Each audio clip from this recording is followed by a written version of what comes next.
76वें गणतंत्र दिवस को लेकर सीएम धामी ने दी देश और प्रदेशवासियों को बधाई। शुभकामना संदेश में कहा कि ये दिन लोकतांत्रिक और संवैधानिक मूल्यों का प्रतीक है।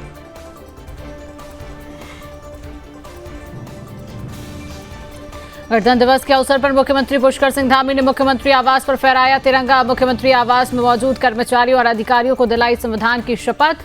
कहा, हमें अपने संविधान के प्रति समर्पित रहना चाहिए। उत्तराखंड में ऐतिहासिक होगा 27 जनवरी का दिन। कल प्रदेश भर में लागू किया जाएगा समान नागरिक संहिता कानून। यूसीसी लागू करने को लेकर सभी तैयारियां भी पूरी। उत्तराखंड में कल यूसीसी लागू किए जाने को लेकर बोले मुख्यमंत्री पुष्कर सिंह धामी। कहा, हमने जनता से जो वादा किया था उसे पूरा कर रही है।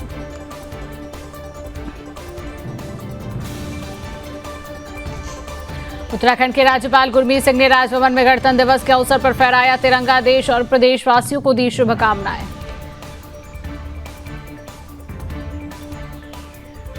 उत्तराखंड के मुख्य सचिव राधा रतूड़ी ने 76वें गणतंत्र दिवस पर देश और प्रदेशवासियों को दी शुभकामनाएं। कहा, पूरा देश अपने गणतंत्र दिवस पर धूमधाम से समारोह मना रहा है।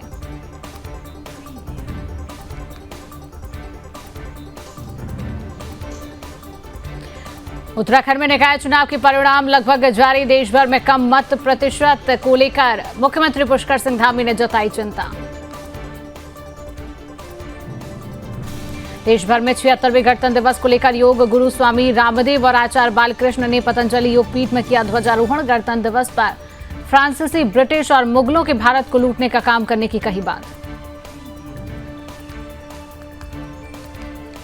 मसूरी नगर पालिका चुनाव में भारतीय जनता पार्टी के प्रत्याशी मीरा सकलानी ने 312 मतों से दी विपक्ष। मतदाता दर्ज की अपने प्रतिद्वंदी प्रत्याशी उपमा पवार गुप्ता को हराया।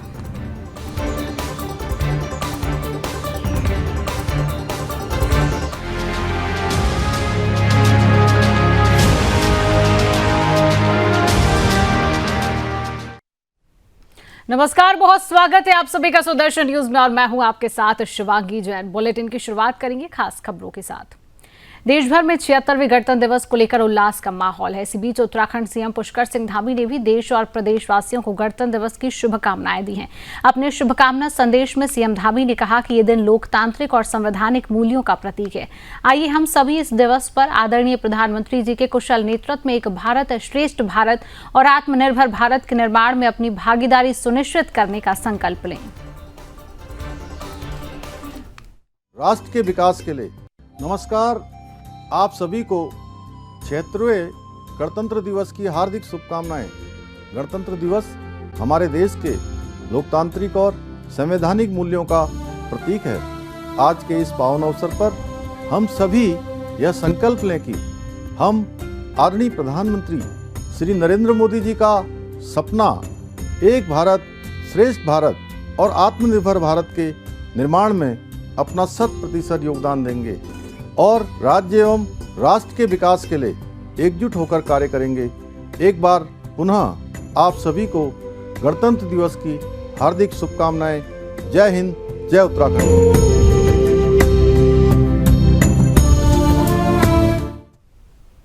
गणतंत्र दिवस के अवसर पर मुख्यमंत्री पुष्कर सिंह धामी ने मुख्यमंत्री आवास में तिरंगा फहराया है। इस दौरान उन्होंने मुख्यमंत्री आवास में मौजूद कर्मचारियों और अधिकारियों को संविधान की शपथ भी दिलाई है। इस दौरान मुख्यमंत्री पुष्कर सिंह धामी ने कहा कि हमें अपने संविधान के प्रति समर्पित रहना चाहिए।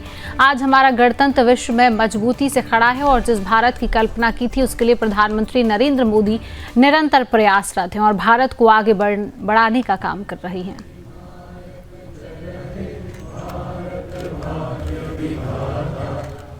तो सीएम पुष्कर सिंह धामी ने तिरंगा फहराया, कर्मचारियों को संविधान की शपथ दिलाई है और कहा, भारत के लोग भारत को एक संपूर्ण प्रभुत्व संपन्न समाज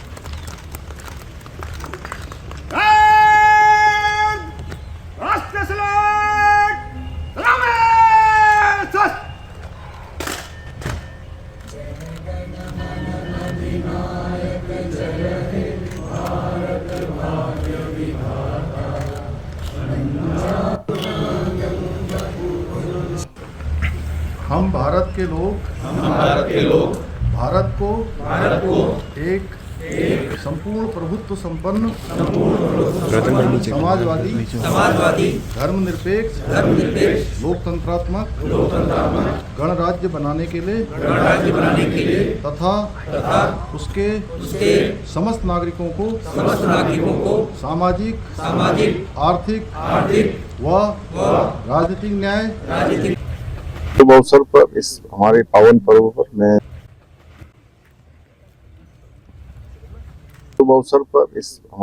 पर्व पर मैं सभी को बहुत शुभकामनाएं देता हूं, बधाई देता हूं। आज हमारा गणतंत्र बहुत मजबूती से दुनिया के अंदर खड़ा है। हमारे प्रधानमंत्री आदरणीय मोदी जी के नेतृत्व में आज समाज के उन वर्गों का विकास हो रहा है, उन लोगों को आगे लाया जा रहा है, हर वर्ग के उत्थान के लिए काम हो रहा है। जो संविधान बनाते समय लोगों ने जिसकी कल्पना की थी, जो संकल्प लिया था, जो सपने सोचे थे, वो सब साकार हो रहे हैं। हम इस मजबूत गणतंत्र के सहयात्री हैं। हम सभी को अपने अपने दायित्वों का निर्वहन करना है। जो भी हमारी जिम्मेदारियां हैं, उन जिम्मेदारियों का पालन करना है। मैं इस अवसर पर आप सभी को भी और गणतंत्र दिवस की बहुत शुभकामनाएं देता हूं। उत्तराखंड में कल 27 जनवरी का दिन ऐतिहासिक दिन होने जा रहा है। प्रदेश में समान नागरिक संहिता यानी कि यूसीसी लागू किया जाएगा। मुख्यमंत्री पुष्कर सिंह धामी ने इसको लेकर कहा कि हमने जनता से जो वादा किया था उसे पूरा कर रही है। उत्तराखंड स्वतंत्र भारत का पहला राज्य बनेगा जहां यह कानून प्रभावी होगा। यूसीसी लागू करने के लिए सभी आवश्यक तैयारियां पूरी कर ली गई हैं। यूसीसी से समाज में एकरूपता आएगी और सभी नागरिकों के लिए समान अधिकार और दायित्व सुनिश्चित होंगे। उन्होंने कहा कि समान नागरिक संहिता के अंतर्गत जाति, धर्म, लिंग आदि के आधार पर भेद करने वाले व्यक्तिगत नागरिक मामलों से संबंधित सभी कानूनों में एकरूपता लाने का प्रयास किया गया है।